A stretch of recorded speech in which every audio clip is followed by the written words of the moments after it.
की खबर में आपके साथ मैं हूं चित्रा सिंह। यूपी के मुख्यमंत्री योगी आदित्यनाथ इस वक्त प्रयागराज में 13 जनवरी से शुरू होने वाले महाकुंभ की तैयारी में जोर शोर से जुटे हुए हैं। लेकिन इसके साथ ही सीएम योगी 2027 में जीत की हैट्रिक लगाने की प्लानिंग भी कर रहे हैं। एक तरफ योगी सनातन से सुशासन तक की यात्रा कर रहे हैं, तो दूसरी ओर सीएम योगी ने भाईजान को भी अपने साथ कर लिया।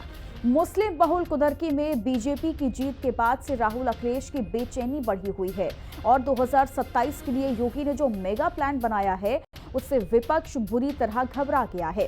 क्या है योगी का योग सूत्र, देखिए हिंदी खबर की इस स्पेशल रिपोर्ट पे।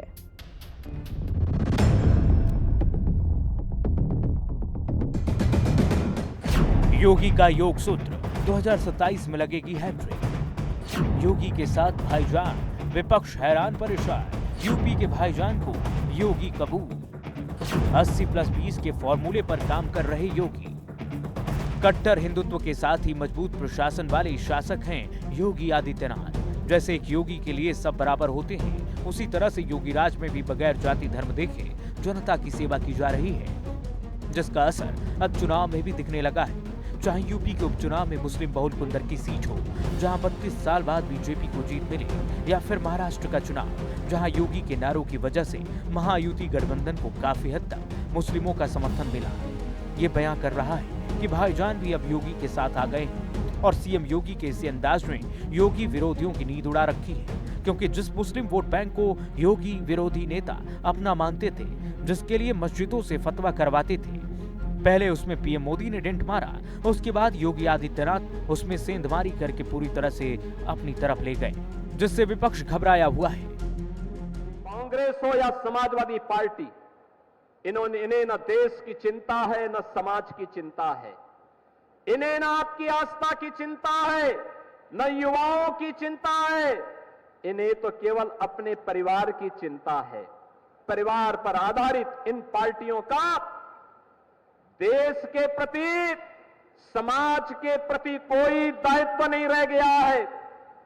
ये केवल और केवल अपने संकीर्ण स्वार्थों के लिए समाज को बांटेंगे, जातीयता के नाम पर आपस में लड़ाने का काम करेंगे, वर्ग संघर्ष की स्थिति पैदा करेंगे और वर्ग संघर्ष की स्थिति पैदा करते हुए फिर दंगाइयों को लूटपाट करने, बेटी की सुरक्षा के साथ खिलवाड़ करने की छूट देंगे। दरअसल जेल में बंद समाजवादी पार्टी के वरिष्ठ नेता आजम खान ने एक चिट्ठी के जरिए इंडिया गठबंधन पर हमला बोला है और आजम खान ने इंडिया गठबंधन के ऊपर मुस्लिमों की अनदेखी करने के आरोप लगाए, जिसके बाद से विपक्षी नेताओं की बेचैनी काफी ज्यादा बढ़ गई है। खासकर विपक्षी नेता योगी की तरफ भाईजान के झुकाव से घबराए हुए हैं। अखिलेश यादव से लेकर राहुल गांधी तक हर किसी को इस बात का डर सताने लगा है कि अगर इसी तरह से सीएम योगी आगे बढ़ते रहे तो उनके हाथ से मुस्लिम वोट बैंक भी छिटक जाएगा और इसी वजह से चाहे अखिलेश यादव या फिर राहुल गांधी, वो संभल के दंगाइयों का साथ दे रहे हैं, जबकि योगी लोगों से विभाजनकारियों से बच के रहने की अपील कर रहे हैं। याद रखना, जातिवाद, क्षेत्रवाद, भाषावाद, मत और मजहब के आधार पर विभाजन की इन रेखाओं ने उत्तर प्रदेश की अपूर्णीय क्षति की है। एक और इन विकृतियों को सर्वथा समाप्त करके हमें उत्तर प्रदेश को देश के समृद्धतम राज्यों की श्रेणी में खड़ा करने के संकल्प के साथ आगे बढ़ना होगा। समृद्धि के सामने के जो सबसे बड़ी चैलेंज हमारे सामने होगी, वह सबसे बड़ी चुनौती होगी कि जो ये विभाजनकारी ताकतें हैं, जहां इन्हें बेनकाब करना होगा, भ्रष्टाचार पर जोरदार प्रहार करना होगा। वैसे तो साल 2017 में यूपी की सत्ता संभालने के बाद से योगी आदित्यनाथ ने अपने विरोधियों की नींद उड़ा रखी है, लेकिन इस बार के लोकसभा चुनाव के बाद से जिस तरह से योगी एक्शन में नजर आ रहे हैं, हिंदुत्व को उधार देने के साथ ही मुस्लिमों को भी साधने की नई नई रणनीति तैयार कर रहे हैं, उसने विपक्षी नेताओं का बीपी काफी ज्यादा बढ़ा दिया है। विपक्ष की घबराहट की बड़ी वजह सीएम योगी का बटेंगे कटेंगे नारा भी है, जो पिछले कुछ समय से हर चुनाव में गूंज रहा है। योगी के बटेंगे कटेंगे नारे ने बीजेपी और उसके साथियों की जहां बल्ले बल्ले कर दी है, वहीं विपक्षी खेमे में भगदड़ मचा दी है और इंडिया गठबंधन के कई नेता राहुल गांधी के खिलाफ हो गए। भारत श्रेष्ठ तब बनेगा जब एक रहेगा। भारत सुरक्षित तब बनेगा जब एक रहेगा। भारत विकसित भारत तब बनेगा जब एक रहेगा। ये जाति के नाम पर, मत और मजहब के नाम पर, क्षेत्र और भाषा के नाम पर बांटने वाले लोग ये देश के दुश्मन हैं। भारत की अस्मिता के साथ खिलवाड़ करने वाले लोग हैं। ये वही लोग हैं जो अंग्रेजों की चाकरी करके चाटुकारिता करते थे, जो भारत के अस्मिता और अस्तित्व के साथ खिलवाड़ करते थे। हमें बंटना नहीं है, और बटेंगे नहीं तो किसी माए के लाल की हिम्मत नहीं कि काट सके। लेकिन योगी जब कहते हैं कि बटेंगे तो कटेंगे, तो उसमें सिर्फ हिंदू नहीं है, बल्कि उसमें सभी धर्म के लोग शामिल हैं और इन्हें जाति धर्म से ऊपर उठकर एक साथ रहने की बात की जा रही है। जबकि विपक्षी नेता खुलेआम बांटने वाली राजनीति करते नजर आ रहे हैं। मस्जिदों से फतवा निकालकर मुस्लिमों को बीजेपी के खिलाफ वोट करने की बात की जाती है, जिससे आप समझ सकते हैं कि बांटने वाली राजनीति कौन कर रहा है। संभल हिंसा के बाद से समाजवादी और कांग्रेस के जो नेता संसद से लेकर सड़क तक संभल बवाल काट रहे हैं। दंगाइयों के प्रति इनका प्यार उमड़ रहा है। अखिलेश यादव और उनके सांसद दंगाइयों को कानूनी सहायता देने तक की बात करते हैं, लेकिन उसी संभल हिंसा में घायल पुलिस वालों का हाल जानने एसपी या कांग्रेस का कोई भी नेता नहीं गया। जाना तो छोड़िए, उसकी चर्चा तक नहीं की, क्योंकि इन्हें मुस्लिम वोट बैंक की चिंता सता रही है। जिस राहुल गांधी ने संभल के दंगाइयों से मिलने के लिए कई घंटों तक गाजीपुर बॉर्डर को जाम कर रखा था, उसी राहुल गांधी को कभी बहराइच हिंसा पीड़ितों की याद तक नहीं आई, क्योंकि वहां हिंदू मरे थे, जबकि संभल के दंगाई मुसलमान हैं। इतना ही नहीं, राहुल गांधी अचानक से 4 साल पहले हुए हाथरस रेप कांड के पीड़ित परिवार से मिलने पहुंच गए। राहुल गांधी ने हाथरस के बुलगड़ी गांव पहुंचकर पीड़ित परिवार से करीब 40 मिनट तक मुलाकात की, जबकि हाथरस कांड की जांच सीबीआई ने करके अपनी रिपोर्ट कोर्ट में पेश कर दी थी और ये मामला कोर्ट में चल रहा है। ऐसे में राहुल का हाथरस जाना पूरी तरह से सियासी माना जा रहा है। बीजेपी के डिप्टी सीएम ब्रजेश पाठक ने राहुल पर हमला बोलते हुए कहा कि एक और जहां प्रदेश आगे बढ़ रहा है, वहीं कांग्रेस नेता राज्य को दंगे और हिंसा की आग में झोंकना चाहते हैं। राहुल गांधी जी, आप दिग्भ्रमित हैं, आपके अंदर निराशा का भाव है, आप फ्रस्ट्रेशन का शिकार हैं। आपको पता ही नहीं है कि हाथरस में सीबीआई ने जांच कर ली है, कानून के तहत माननीय अदालत में मामला चल रहा है। जबकि आप दूसरी तरफ कभी हम देखते हैं आप संभल जाना चाहते हैं, कभी अलीगढ़ जाना चाहते हैं। पूरी तरह से आप डिरेल्ड हो चुके हैं। आपसे मेरा अनुरोध है, उत्तर प्रदेश आज नंबर 1 का राज्य इंफ्रास्ट्रक्चर के मामले में, कानून व्यवस्था के मामले में बनने के लिए तेजी के साथ आगे बढ़ रहा है। उत्तर प्रदेश की कानून व्यवस्था की चर्चा पूरे राष्ट्र में होती है। आज हम कह सकते हैं औद्योगिक क्रांति उत्तर प्रदेश में आ रही है, जबकि आप उत्तर प्रदेश को अराजकता की आग में, दंगों की आग में झोंकना चाहते हैं, लोगों को भड़काना चाहते हैं। कृपया ऐसा न करें, मैं आपसे विनती करता हूं। उत्तर प्रदेश राज्य नंबर 1 का राज्य बनने के लिए पूरे राष्ट्र में तैयार हो रहा है।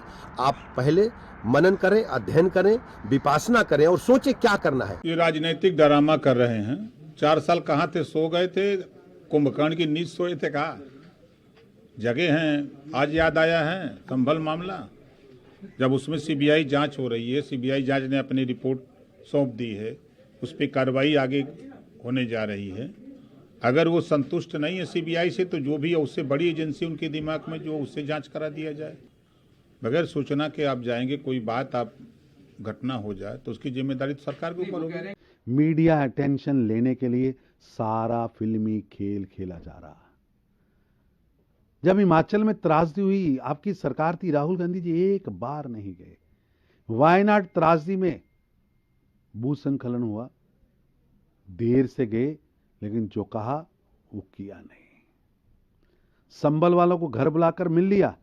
अब अपने राजनीतिक रोटियां सेकने के लिए नफा नुकसान को तोलकर कांग्रेस खेल खेल रही है, और कांग्रेस का यह खेल देश की जनता जान चुकी है। लगातार मिल रही करारी हार से, बौखलाहट में, बार बार अपनी फेल लॉन्चिंग के डर से, हताशा से, निराशा से 1.5 दर्जन चुनाव हारने के बाद जनता द्वारा नकारे परिवारवादी तुष्टीकरण करने वाले, वोट बैंक की राजनीति का खेल खेलने वाले ये नेता केवल पॉलिटिकल टूरिज्म, मीडिया अटेंशन और फिल्मी ड्रामेबाजी कर रहे हैं। चाहे राहुल गांधी हो या फिर अखिलेश यादव, ये लोग योगी विरोध में हर वो काम कर रहे हैं जिससे यूपी का माहौल खराब किया जा सके।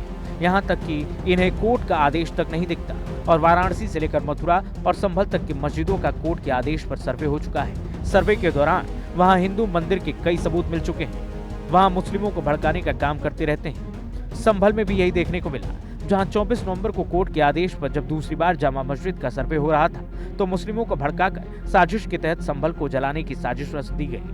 और इनकी बौखलाहट की बड़ी वजह यूपी उपचुनाव के नतीजे भी हैं, जिसमें बीजेपी को इस बार बम्पर जीत मिली है। 9 में से 7 सीट पर योगी ने भगवा झंडा लहरा दिया है, जिसमें कुंदरकी समेत कई मुस्लिम बहुल इलाके भी शामिल हैं। मुरादाबाद जिले की कुंदरकी सीट तो ऐसी है जहां करीब 64% मुस्लिम आबादी है। कुंदरकी में मुस्लिमों की आबादी 1.5 लाख है, लेकिन फिर भी मुस्लिम बहुल इस सीट पर बीजेपी के हिंदू प्रत्याशी की जीत हो गई और चुनावी मतगणना में भाजपा की जीत का अंतर 1,44,000 से भी ज्यादा रहा, जिसके बाद से विपक्षी खेमे में खलबली मची हुई है।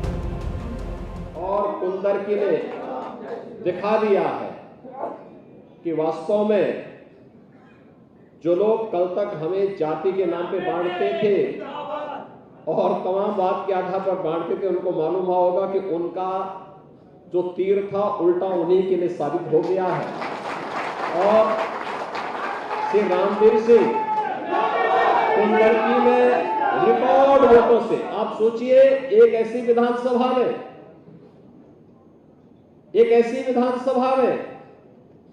1,45,000 वोटों से विजयी होना, उन्हें रिकॉर्ड तोड़ दिया। उसमें श्री रामवीर सिंह जी को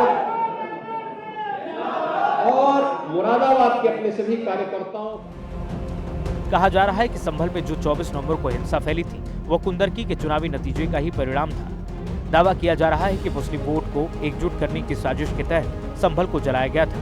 हिंसा की साख को लंबे समय तक भड़काए रखने की भी प्लानिंग थी, लेकिन सीएम योगी की सटीक रणनीति की वजह से संभल में विपक्षी सियासत फल फूल नहीं पाई और आज संभल पूरी तरह से शांत हो चुका है। लेकिन संभल पर सियासत अब भी अशांत है। मुस्लिम वोट बैंक को साधने के लिए विपक्ष इस मुद्दे को किसी भी कीमत पर छोड़ना नहीं चाहता है, जबकि सीएम योगी विपक्ष की सोच से भी कई कदम आगे प्लानिंग में जुट गए हैं। यूपी के मुख्यमंत्री योगी आदित्यनाथ एक तरफ हिंदुत्व के अपने एजेंडे को धार दे रहे हैं, तो दूसरी ओर यूपी के लॉ एंड ऑर्डर को भी दुरुस्त करने में जुटे हुए हैं। प्रयागराज में शुरू होने जा रहे महाकुंभ की एक एक तैयारी पर सीएम योगी की पैनी नजर बनी हुई है और वो खुद प्रयागराज पहुंचकर वहां की तैयारियों का लगातार जायजा ले रहे हैं। साथ यूपी में बचे हुए गुंडा बदमाशों के खिलाफ भी ताबड़तोड़ एक्शन लिया जा रहा है। कहीं बाबा का बुलडोजर गरज रहा है तो कहीं ऑपरेशन लगड़ा आगे बढ़ रहा है। और अब खबर सामने ये भी आ रही है कि समाजवादी पार्टी के सांसद जियाउर रहमान बर्क के घर भी बुलडोजर चलेगा। बर्क के ऊपर आरोप है कि उन्होंने संभल के नखासा थाना इलाके के दीपा सराय में बिना नक्शा पास कराए मकान का निर्माण किया है, जो उत्तर प्रदेश के regulation of building operation act 1958 का उल्लंघन है। इसको लेकर उप जिलाधिकारी विनियमित क्षेत्र संभल के द्वारा जियाउर रहमान बर्क को कारण बताओ नोटिस जारी किया गया है और बर्क से जवाब मांगा गया है। बर्क के अवैध निर्माण के खिलाफ एक्शन में योगी सरकार। बिना नक्शा पास कराए मकान बनाने पर बर्क को नोटिस में एसपी सांसद से 15 दिन में जवाब मांगा गया। निर्माण कार्य नहीं रोकने पर हो सकती है बर्क को सजा। जुर्माना न भरने पर सीज हो सकता है बर्क का घर। मकान को गिराए जाने की कार्रवाई भी की जा सकती है। बर्क के 2 साल से बन रहे मकान पर चलेगा बाबा का बुलडोजर। जियाउर रहमान बर्क को भेजे गए नोटिस में कहा गया है कि वैध नक्शा बिना दिखाए निर्माण नहीं कर सकते। इसके लिए उन्हें जुर्माना अदा करना होगा या फिर निर्माणाधीन इमारत को गिराया भी जा सकता है। नियमित क्षेत्र के अंदर किसी भी व्यक्ति को निर्माण करने से पहले नक्शा पास कराना होता है, तो उसी के अंतर्गत अनेक नोटिस जारी किए गए हैं। इसी के अंतर्गत ये नोटिस जारी, वो notice Uttar Pradesh operation of building regulation of building operation act के तहत दिया गया है। उसमें धारा 10 में यह प्रावधान है कि कोई भी बिल्डिंग जो बनाई जाएगी विनियमित क्षेत्र में, वो पूर्व से नक्शा पास करा के ही बनाई जाएगी, जो इनके द्वारा नहीं कराया गया था। तो उसके ही अनुक्रम में ये नोटिस निर्गत की गई। इस नोटिस में अगर उनका प्रत्युत्तर नहीं आता है तो इसमें तो बिल्डिंग गिराने का भी प्रावधान है, जुर्माने का भी 10,000 का प्रावधान है अगर वो स्वेच्छा से जमा करना चाहते हैं। और उसके बाद भी अगर यह अवैध निर्माण कार्य जारी होता है तो उसमें 500 रुपये प्रतिदिन जुर्माना देगा।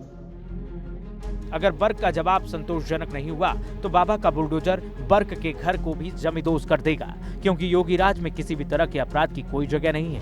सीएम योगी का मानना है कि देश सुरक्षित है तभी धर्म सुरक्षित है और धर्म सुरक्षित है तभी हम सुरक्षित हैं। इसलिए हर काम जाति धर्म के दायरे से ऊपर उठकर करना चाहिए और योगी वही करते हैं। भारत श्रेष्ठ तब बनेगा जब एक रहेगा। भारत सुरक्षित तब बनेगा जब एक रहेगा। भारत विकसित भारत तब बनेगा जब एक रहेगा, ये जाति के नाम पर, मत और मजहब के नाम पर, क्षेत्र और भाषा के नाम पर बांटने वाले लोग ये देश के दुश्मन हैं। भारत की अस्मिता के साथ खिलवाड़ करने वाले लोग हैं। ये वही लोग हैं जो अंग्रेजों की चाकरी करके चाटुकारिता करते थे, जो भारत के अस्मिता और अस्तित्व के साथ खिलवाड़ करते थे। हमें बंटना नहीं है, और बटेंगे नहीं तो किसी माई के लाल की हिम्मत नहीं कि काट सके। योगी हार्ड हिंदुत्व की जिस लाइन पर आगे बढ़ रहे हैं, उससे हिंदू वोट बैंक तो बीजेपी के पक्ष में एकजुट हो ही रहा है। साथ ही सीएम योगी अब भाईजान को साधने के लिए नई रणनीति भी तैयार कर चुके हैं। उपचुनाव में कुंदर की सीट पर मिली जीत के बाद बीजेपी ने मुस्लिम समाज पर फोकस करने का नया प्लान बनाया है। संगठन से हरी झंडी मिलते ही बीजेपी अल्पसंख्यक मोर्चा मुस्लिमों को साधने के अभियान पर निकल पड़ेगी। बीजेपी का फोकस यूपी के मुस्लिम बाहुल्य इलाके पर है, जहां अल्पसंख्यक मोर्चे की टीम मुस्लिमों के बीच जाएगी, मुस्लिम समुदाय को बीजेपी से जुड़ने की अपील करेगी, ताकि आने वाले विधानसभा चुनाव में बीजेपी का वोट बैंक पहले की तुलना में ज्यादा बढ़े। बूथ और सेक्टर स्तर पर सदस्यों की तैनाती होगी।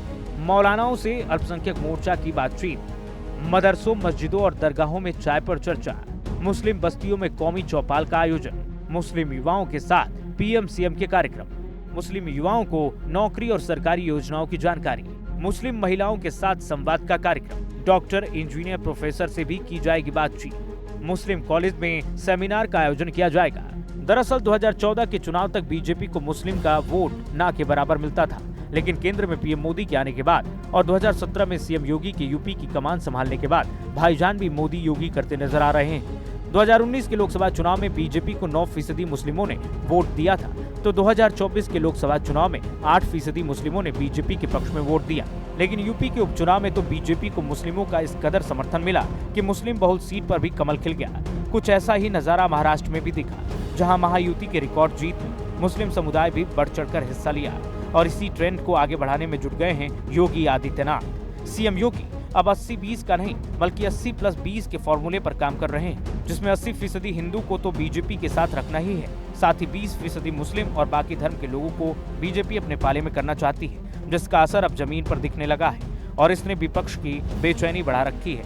लेकिन योगी जिस योग सूत्र के जरिए सबको जोड़ने का काम कर रहे हैं, उससे निपटना फिलहाल विपक्ष के बस की बात नहीं दिख रही है। और अगर इसी तरह से योगी का जादू चलता रहा तो फिर न सिर्फ 2027 की यूपी विधानसभा चुनाव में, बल्कि 2029 के लोकसभा चुनाव में भी बीजेपी को नंबर जीत मिल सकती है। हिंदी खबर की स्पेशल रिपोर्ट।